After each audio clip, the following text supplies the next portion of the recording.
Sebuah video mencekam muncul di media sosial yang memperlihatkan tragedi yang dialami oleh seorang gadis asal Gujarat, India, di mana rambut gadis itu tersangkut di wahana biang lala.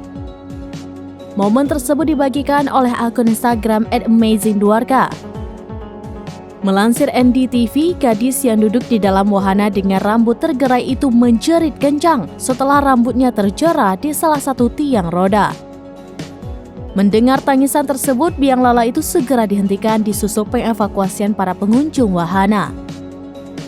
Beberapa orang terlihat memanjat untuk menyelamatkan gadis itu dengan memotong rambutnya menggunakan pisau. Sementara puluhan orang lainnya menyaksikan pemandangan menegangkan itu dari bawah wahana.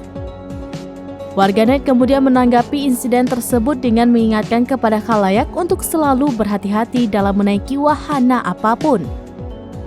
Sebagian dari mereka mempertanyakan keamanannya dan meminta pemilik wahana untuk menyiapkan upaya pencegahan agar hal tersebut tak terulang kembali.